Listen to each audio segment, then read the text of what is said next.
Мать на Володарке, отец на Окрестина. Таковы реалии семей, которые предпочитают не молчать. 18 марта многодетная мать Ольга Золотарь была задержана, и 4 дня ее близкие не знали, в каком статусе она находится. Сегодня стало известно, что мать 5 несовершеннолетних детей проходит подозреваемой по уголовной статье за якобы призывы к захвату власти. Задерживали женщину на глазах у 10-летней дочери. В квартире также провели обыск, а ранее мужа Ольги осудили на 10 суток за БЧБ флаг на окне. Хотя сам мужчина утверждает, что никакого флага у него не было и что, скорее всего, его вывесили сами сотрудники милиции. В МВД также считают, что Ольга Золотарь была организатором дворовых собраний и чаепитий, будучи администратором местного чата. Именно за такие преступные злодеяния 5 несовершеннолетних детей могут лишить родителей. Кстати, служба опеки уже занялась данной процедурой, а на данный момент дети находятся с бабушкой. В Гродно отменили встречу, посвященную Холокосту. На ней актеры местного драмтеатра планировали представить спектакль «Кадиш» о судьбах евреев во время Второй мировой войны. Однако накануне выступления вся труппа была вызвана в прокуратуру. Там им заявили, что в случае постановки данного спектакля актерам будет грозить уголовная ответственность по делу о разжигании расовой, национальной, религиозной либо иной социальной вражды. Причинами для запрета спектакля стало то, что в нем осуждается фашизм, говорится о концлагере и трагической судьбе евреев. Дескать, с фашистами белорусы ассоциируют нынешнюю власть, а такие сравнения в сегодняшних политических реалиях крайне нежелательны, так как реакция зрителей может быть непредсказуемой. Напомним, что после так называемых выборов из-за своей гражданской позиции из Гродненского драмтеатра было уволено около 20 актеров и сотрудников, в том числе главный режиссер театра Геннадий Мушперт и режиссер Сергей Куриленко. Читать книги белорусских писателей законодательством не запрещено, но иногда чтение имеет признаки массового мероприятия. Это не шутка, а выдержка из официального ответа администрации Московского района Минска на обращение по поводу задержания пенсионерок. Напомним, в конце февраля около 30 пожилых женщин были задержаны в электричке за чтение вслух книг на белорусском языке. В итоге их обвинили в участии в несанкционированной акции и отправили на Окрестина. У женщин изъяли личные вещи, некоторым из них без суда назначили штрафы. После этого инцидента инициатива Скарга Help решила выяснить у представителей нелегитимной власти, с каких пор чтение Купалы оказалось вне закона. Примечательно, что в ответе, который предоставила администрация, нет ни слова о том, какими признаками должно обладать чтение, чтобы за вами приехал наряд милиции.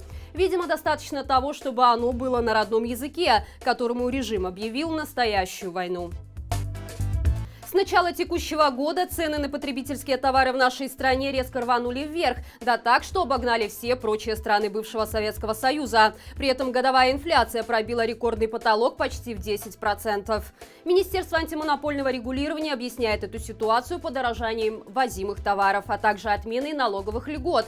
Напомним, что в конце прошлого года был обновлен налоговый кодекс. Нововведения существенно сократили список продовольственных товаров, на которые действует 10% ставка НДС на ввоз и продажу в нашей стране. На исключенные из списка позиций, среди которых многие крупы, мука, мед и кондитерские изделия, НДС вырос в 2 раза. Аналогичные изменения коснулись также лекарств и медицинских изделий. После этого чиновники решили искусственно заморозить цены на некоторые товары, и происходящее стало еще сильнее напоминать попытку спасения утопающего путем привязывания камня ему на шею. Как результат, Беларусь стабильно закрепилась в топе худших экономик постсоветских стран. Увы, никакими другими достижениями Лукашенко похвастаться не может.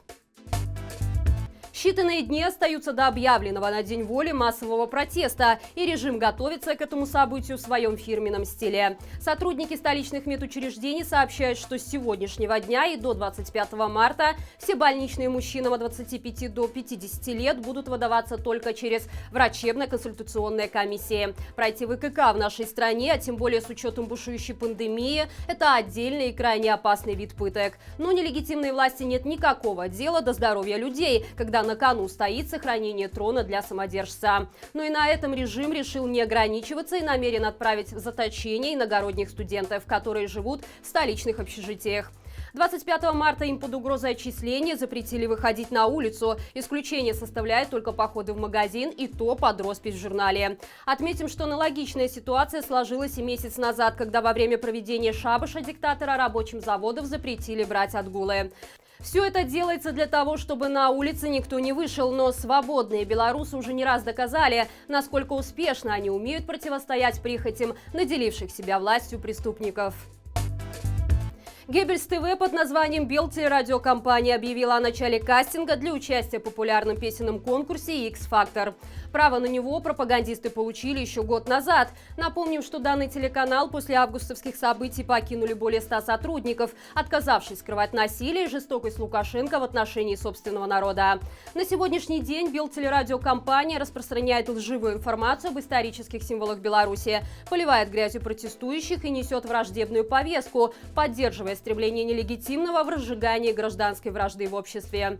Ввиду всех этих факторов, каждый белорус должен задуматься, стоит ли участвовать в данном конкурсе, поддерживая тем самым пропагандистскую повестку. Важно помнить, что вклад в приближение нашей с вами победы маленьким не бывает, и талант каждого белоруса обязательно пригодится в новой свободной стране.